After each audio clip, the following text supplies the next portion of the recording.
Hello, everyone, and welcome on into the Betting Pros podcast. I'm your host, Thomas Viola, and we have a very special guest today joining us to break down the NBA Finals and Stanley Cup Conference Finals. It is none other than Scott Spreitzer of Doc Sports. Scott, how are you doing today? I'm doing great, Thomas. Thanks for having me on the show, man.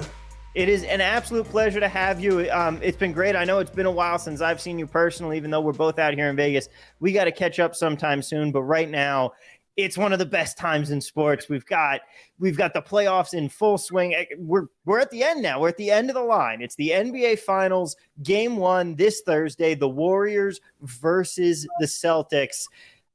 I had the Warriors pegged from the preseason as my finals winners. Unfortunately for me, I didn't take out on a ticket on it when I could get a decent price. And, well, now here we are. Should have stuck to my guns. But Celtics, a little bit of a surprise to make it to this point almost, I feel like. I think they match up fairly well here. What are you seeing in the series?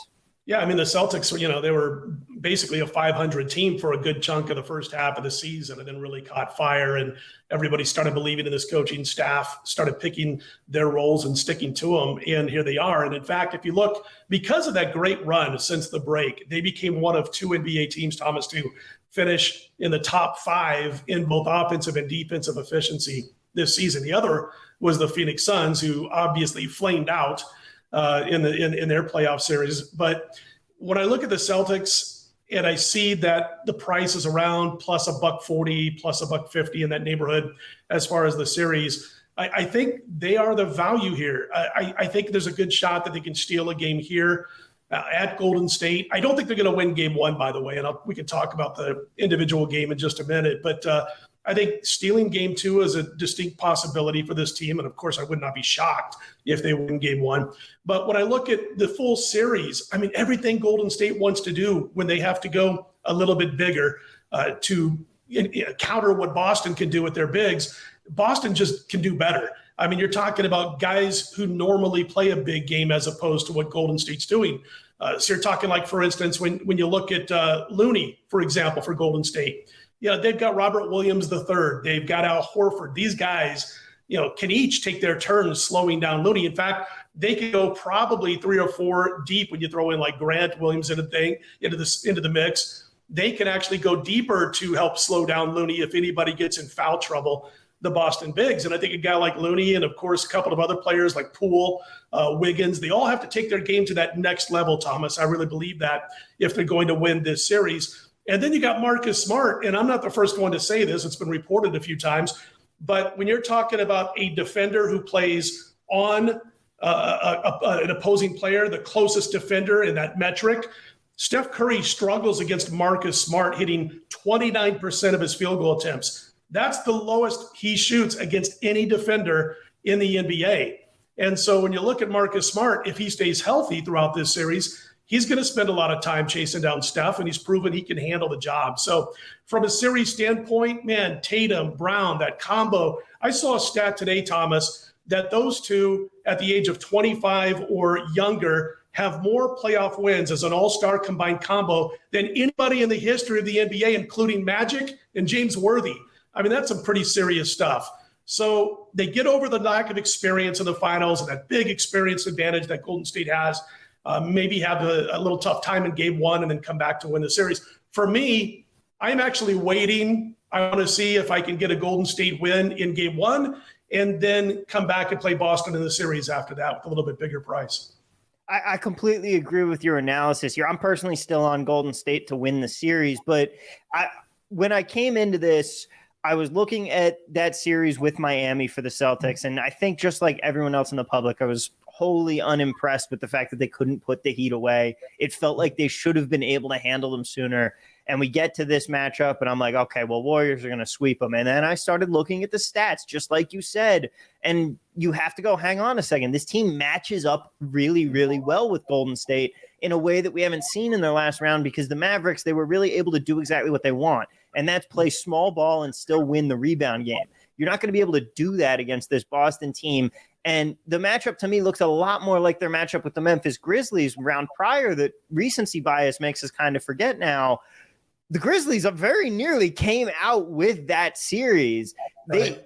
the matchup is very bad for the Warriors. I still kind of like them to win in 6. They're still going to be my pick. I think that, like you said, that experience they have, they're able to get it done. But this isn't going to be a walk-away series like some people are thinking.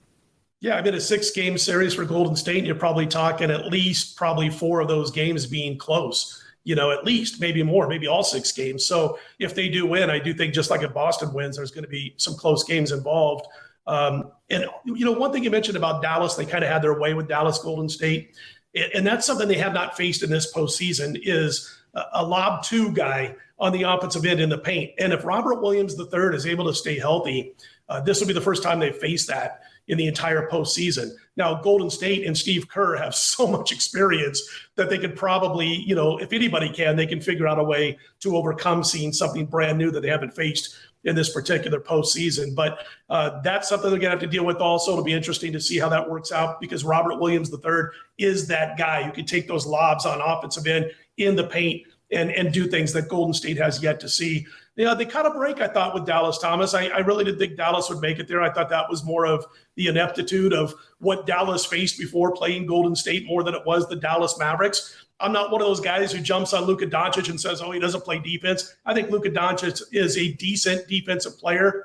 Obviously, he's all world when it comes to the offensive end. That team needs another playmaker. Brunson came and went, in that series. So, yeah, this is going to be the toughest test, yet obviously for the Warriors and for the Celtics too. But, I thought that the fact that they have such a disadvantage in experience. Remember, now Boston's combined players, starters and bench, have 0 experience when it comes to the finals. Not a single player on this team has stepped on the court in an NBA Finals. And because of that, I decided to make it a 7-game series in my prediction with Boston rather than a 6-game. So, maybe I'm getting a little bit too excited here on watching these matchups, Thomas, and maybe Golden State eventually does come through. But again, I'm going to wait and see what happens in Game 1. If I can get Boston at even a bigger price, if they lose Game 1, then I'll be jumping on them for the series.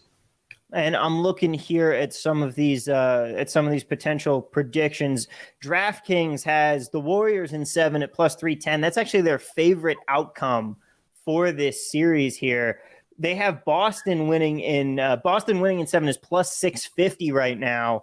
You can get the Warriors in 6 at plus 550 and Boston in 6 at plus 370.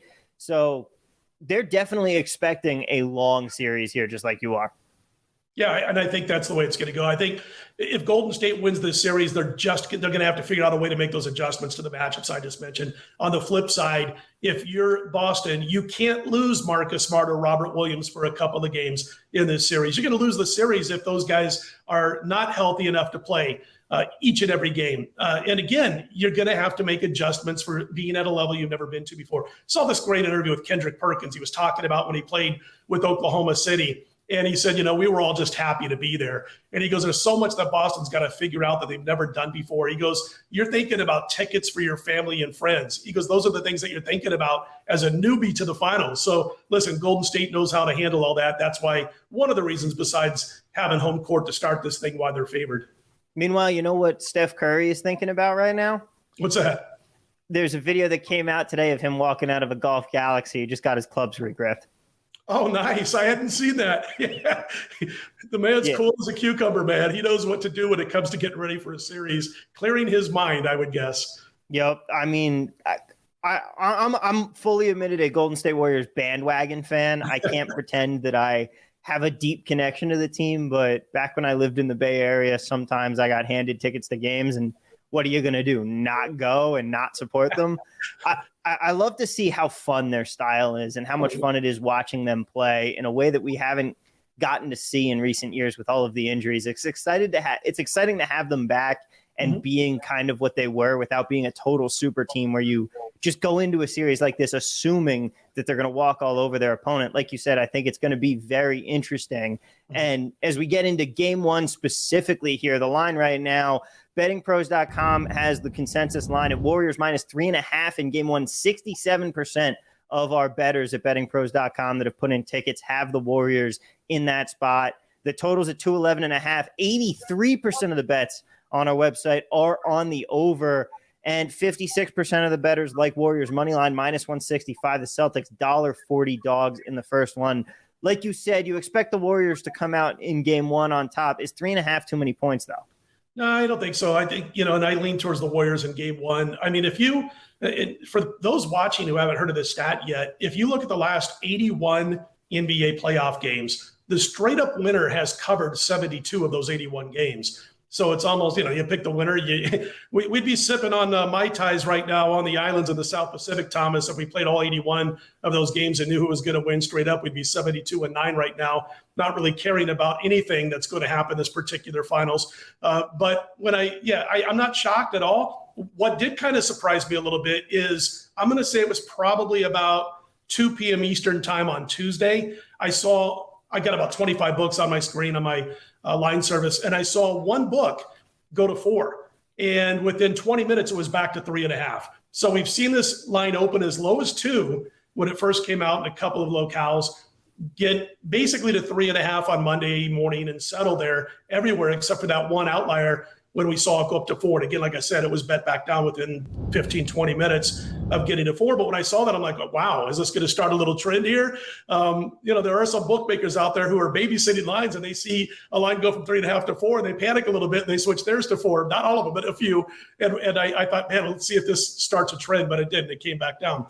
When I break down the game itself, besides the fact that I just mentioned you kind of pick up a straight up winner in the NBA playoffs and you cover the point spread, I think that the experience of going into game one that we just talked about for the series really comes to the forefront in game one. It's Boston's first time in the finals. They got to kind of figure things out. This team as an organization in playoff game ones over the last several years, like the last 19 games, they're, about 35% against the spread in game one. And there's a really good angle that goes back almost 20 years. I'm not a big trend and angle guy, but when it comes to this kind of stuff, I kind of am when it gets this deep in the playoffs. But if you go back almost 20 years, if you play on that Western Conference team, if in game one they have the better record than the Eastern Conference team, they've won like 13 in a row. And they've won those games by double digits per game. It hasn't even been close on average. And in this particular spot, again, I think this is when you're going to see Boston's inexperience factor show up more than any other time in the finals. So, yeah, I mean, it's one of those situations where, Golden State lacks the interior defense at a level that Boston plays, and they got away with it against the teams they faced thus far. But I don't think it's going to rear its head in this game. I think this is going to be a real feel-it kind of game for Boston where they got to get their feet wet with nobody having experience in finals play. Eventually, Tatum and Brown, I think, they just get back to being big.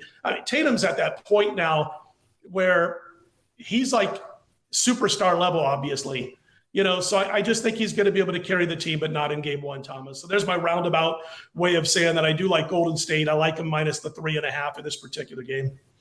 And if you're looking to get a price on the Boston Celtics to win the entire series, you're honestly kind of hoping for a blowout in game one, because if you think that they're going to come back like that, you're going to be able to get a monster price in game two rather than picking it up now.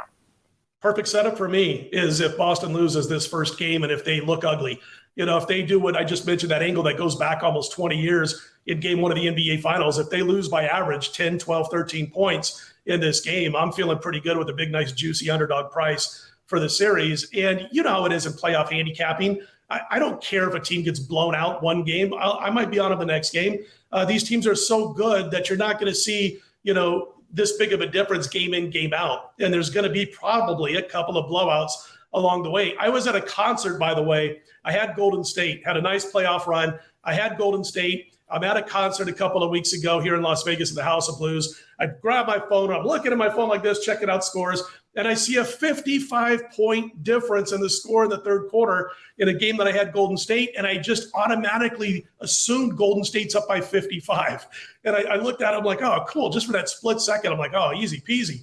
I look at it again, they're down 55. They go on to win the series. So it's one of the weirdest post seasons where we're seeing teams get totally blasted and come back and win series. And Golden State, and I think this is to their credit in that game, they knew by halftime, early third, they had no chance of winning that basketball game. And you saw the stars of this team getting much less minutes. Why have them out when they're down 40 and they're not going to come back and win and take a chance to lose them for the rest of the series? That adds to these blowouts too this postseason. Yeah, I completely agree. It's been a wild postseason when it comes to just the swings. I feel like we've actually struggled to find really close games up to this point. It's been blowout after blowout. It's just the team that got blown out the night before is all of a sudden the team doing the blowing out the next night. And that's how it's been swinging back and forth. That being said, I think, and correct me if I'm wrong, but I think if you're looking to take a price on the Warriors in this series, again, you could go over into one of the exact series outcome markets. The 4-2, 4-3 range might be where you're going to want to land on that side. But if you're just looking to take them on a straight up price to win, I think my recommendation would be looking at that stat about the fact that only 9 teams have won without covering over the course of the postseason. You're going to want to just bet them on the spread, and bet them on the spread in game one, and then look to continue to roll that money over into spread bets for the rest of the series. Obviously, it gives you the luxury of you're not just on one bet here. If the spread in game two is just too high, you don't have to take it then. And that might be a better way to try and turn a profit on the series, right? No, absolutely agree. I think it's a great way to go if you're, looking at Golden State. And I don't think it's a situation where, I guess maybe if they split, if Boston does come through, like I'm hoping to in game two, lose game one, win game two, then maybe you do some stuff with Golden State at that point. You've lost home court advantage, whatever. But I like what you're saying. Absolutely. That's the way I would go about it. Guys, real quick, I want to talk to you about Sleeper. It's the fastest growing fantasy platform today with millions of players. You probably already have a fantasy league on there. I use it for mine. It's a game-changing product unlike anything else in the industry, and now you could win on Sleeper by playing their new over-under game. It's super simple. First, just choose any sport, then choose 2 or more players that you like and pick the over-under. For example, number of points in a basketball game or hits in a baseball game. Then choose the amount of money you want to enter into the contest. If you pick correctly, you can win anywhere from 2 times to over 20 times the money that you put in.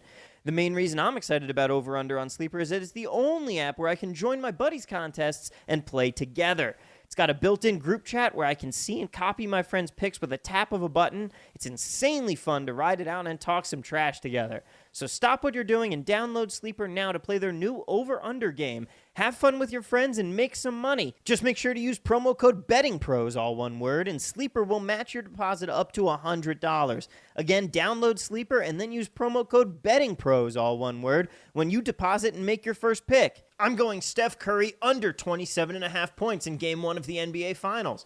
Terms and conditions apply. See Sleeper.com for details.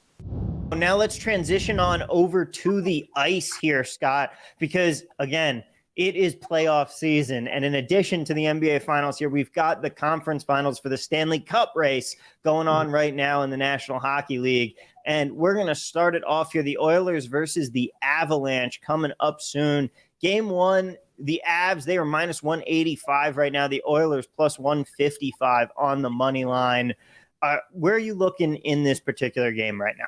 Well, can I first say you learn from your mistakes? And I could not believe in that 9-6 game for Edmonton and Calgary that the books didn't put a 6.5 to start that total. They had it at 6, and a bunch of us hit the over, and they scored 15 goals. It is extremely rare when you see the books in Vegas or around the world come in like that and make a little bit of a mistake, and they actually did. So it doesn't happen often, but we try to take advantage when they do and hope to find them when they do.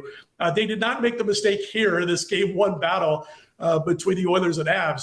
I mean, you look at that total now, I think it's 7 just about everywhere. Right before we started doing the podcast, I saw 7s all over the place. This is the perfect example, Thomas, why I'm a night owl when it comes to handicapping and betting.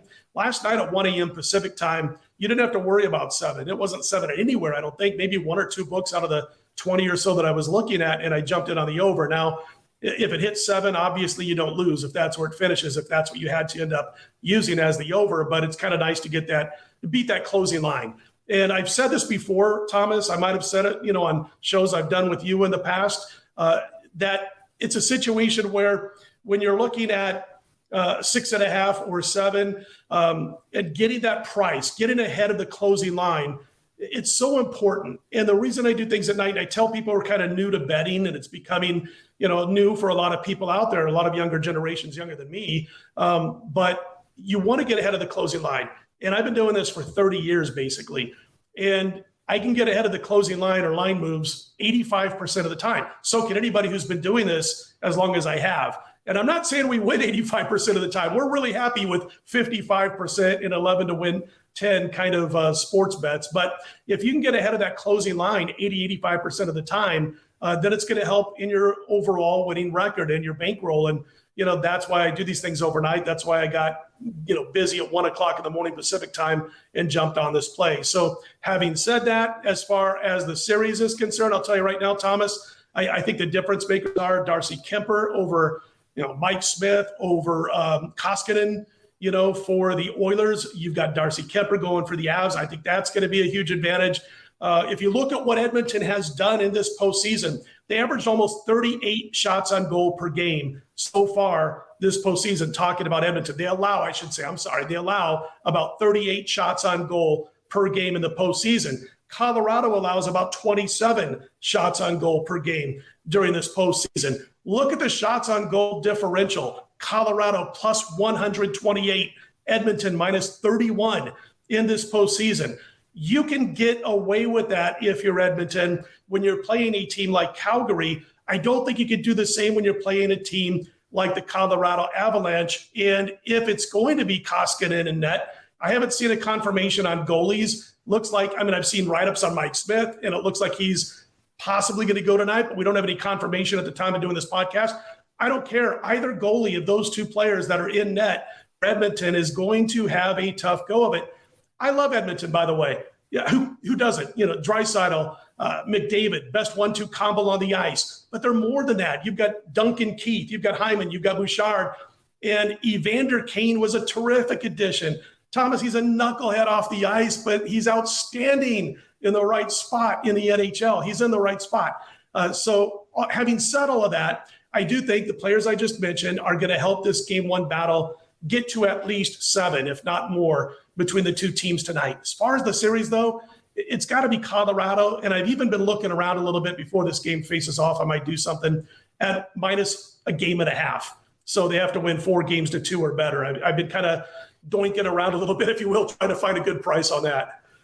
I'm in complete agreement with you. Obviously, we got the battle that the NHL wants to see here. You've got McDavid going up against McKinnon, the two best in the game right now that they have, you could argue. But I agree. The problem with Edmonton, you said that they have so much more, but do they though?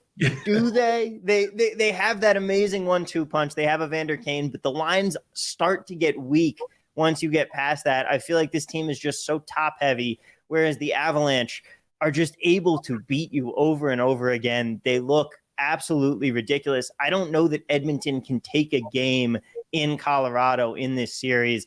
Like you said, looking at a minus 1.5 game price in the series is probably somewhere that I'd be inclined to go as well. I'm honestly going to have a small ticket. I'm going to go place it right after this on an Avalanche sweep. It's going to be a small price, maybe half a unit. I'm not looking to take them on a full unit because hockey has way too much variance. But this team is good enough to sweep a team like the Oilers, especially when you're going through the Mike Smith experience, if they are. Yeah, and I was going to say, I've seen both goalies mentioned, but if it's Mike Smith, come on.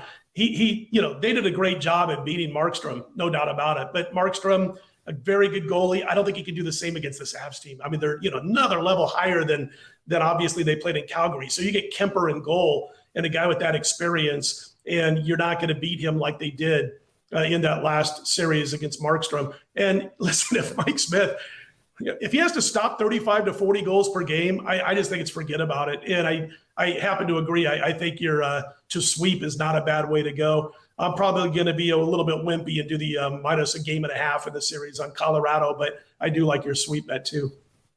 That's definitely a much more aggressive play. And in terms of the actual bankroll and putting more units on it, I'm going to go more conservative. I'm going to be the same way you are, looking at that minus a game and a half market, because I could see this very easily being a 4-1. I might look at that exact as well on a little more of an aggressive play.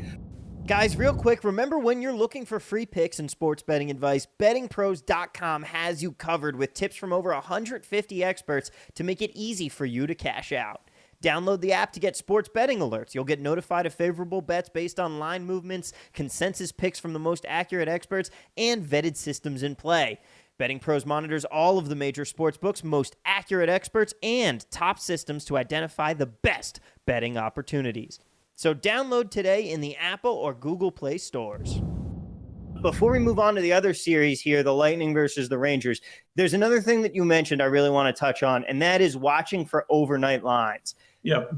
It's important to remember, bookmakers, they're human too. It's not all done by a computer these days still. And one of the things is that you can find better numbers on the overnight line before everybody else is up and betting it and moving the market around. Granted, you can't quite get down as much money. They put some more limits on you. You can't go in and be making a bet for a higher limit than they allow and getting it approved, because there's no one there to approve it in the middle of the night. Yeah. But with mobile betting, every book is a 24-hour book now, and that's something that new bettors really should be watching out for. If you want to get the best price on numbers, a lot of the times that is going to be those overnight lines before everybody wakes up in the morning and starts moving it.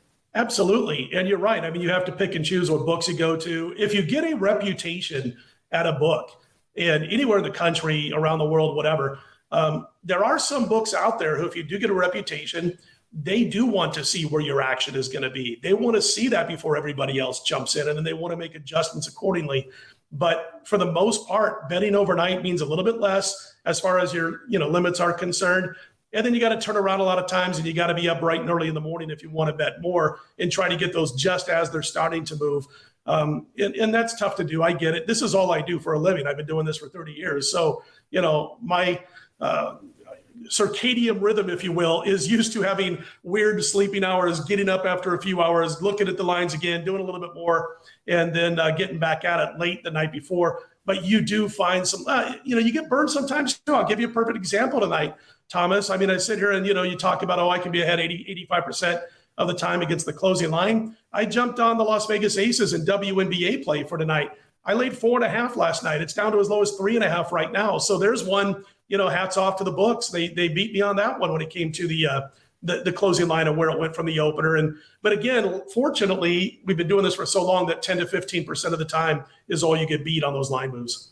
That's completely right. Obviously, if you're going to make a bet, you're thinking that the line is going to move one way. It can move completely against you. Sometimes you miss on that. But 85% closing line value. If I had a trophy case for all the closing line value that we've had that didn't hit, I would need a much bigger place than my tiny apartment. I will tell you that. There you go. Now, the other series here, last one we want to get to, the Lightning versus the Rangers, the battle of Floridians versus the people who retire there. Mm-hmm. The Lightning are minus 175 to win this series. The Rangers plus 150 here.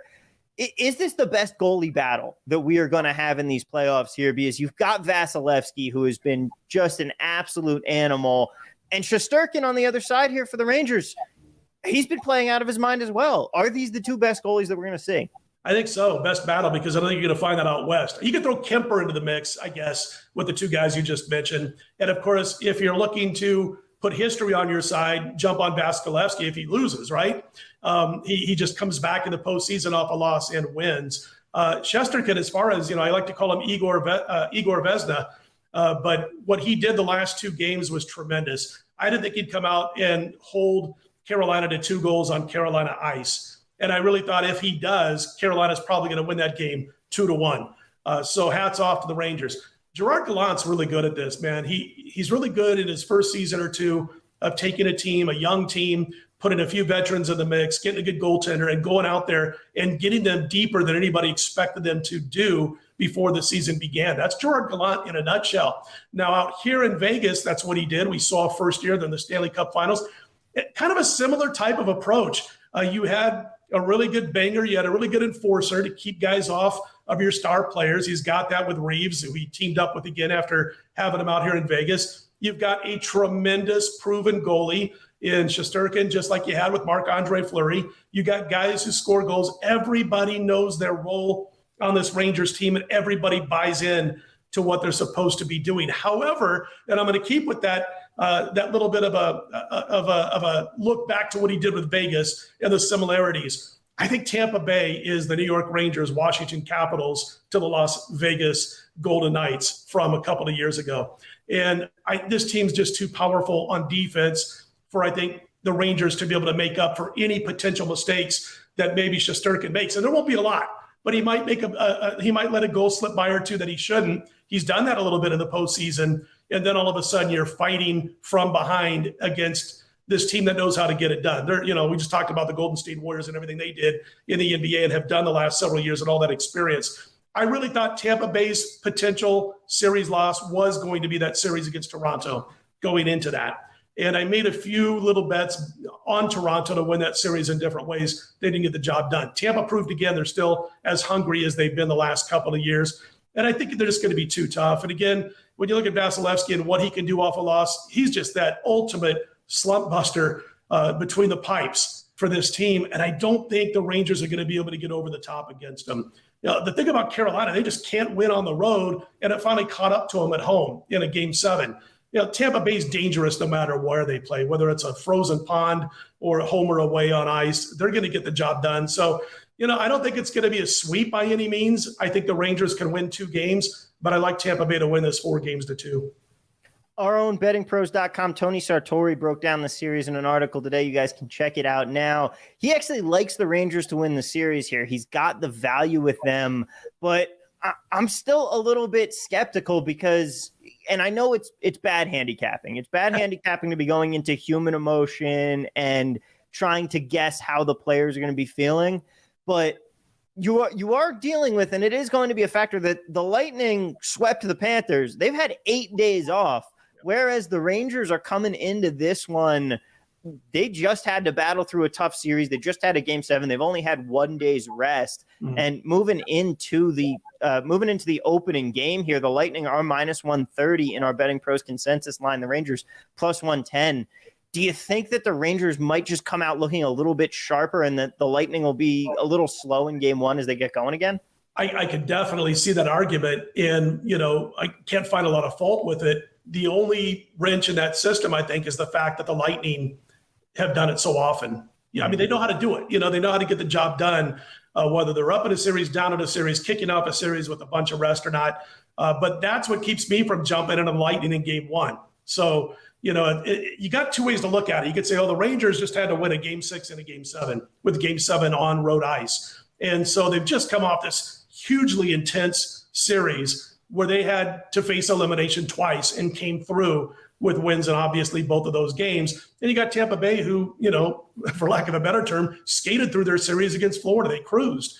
And so you can look at it that way too, saying that, Tampa not only knows how to win cups, and they've been through every scenario, but they should have that factor of being able to get ready even though they've been off for 8 days. There's a lot of people that are jumping on first period bets against them, by the way, that I've talked to, because they think they're going to be a little bit rusty. I just don't know if the Rangers can hold that little bit of an advantage through an entire 3 periods based off the fact they just played 2 elimination games and haven't had hardly any time to get over that. So again, because of what you just said, and I can't disagree with it, that's what keeps me from making a decent sized plays on Tampa Bay in Game 1. And that's something that we're going to say again and again on this podcast. If people have been listening for a while, first off, thank you. And second off, you don't have to bet every game. The biggest advantage that we have as bettors over the book is that the book has to put up a line on every single game. You have the luxury of saying, you know what, I'm not going to bet this one. For me, this is one of those stay away games where there are a few too many factors in it that I'm like, I don't have a clear picture about what's going to happen. I don't have a clear feeling. So I don't have to take a position here. Oh, I agree. That's like, the game we talked about first, the Western Conference battle between the Oilers and Avs. I'm not messing with the side there.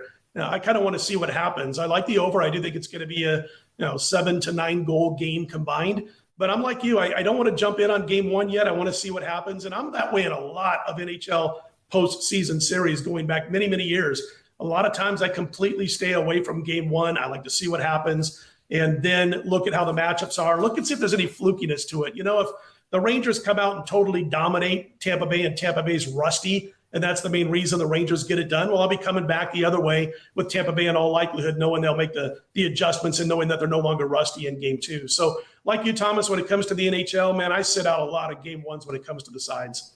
Especially like we said with variance in hockey, games can be really fluky right that. It's important to watch out for that. Now, there are, of course, 4 teams left here. The Avalanche are still the betting favorite at plus $1.20. Lightning right behind them at $2.20 as the second favorites to hoist the cup. Then you got the Oilers at $5.50 and the Rangers at $6.50. I feel like if you want the Avs, your price has long sailed. There is no value to be betting here. With the Lightning, am I wrong to assume, and this might be a stupid question here, you might be better off looking at them taking this series price as a favorite and then coming back on them as the dog in the series against the Avalanche, assuming that's what we get in the final, if you wanted to bet on the Lightning? Yeah, that's what I would do. If I was going to, if I'm on the Lightning side here, that's exactly what I'd do. I think you nailed it right on the head. As far as, if you absolutely just want to have some entertainment fun and you're like, I just want to play some money on a team right now to win the cup.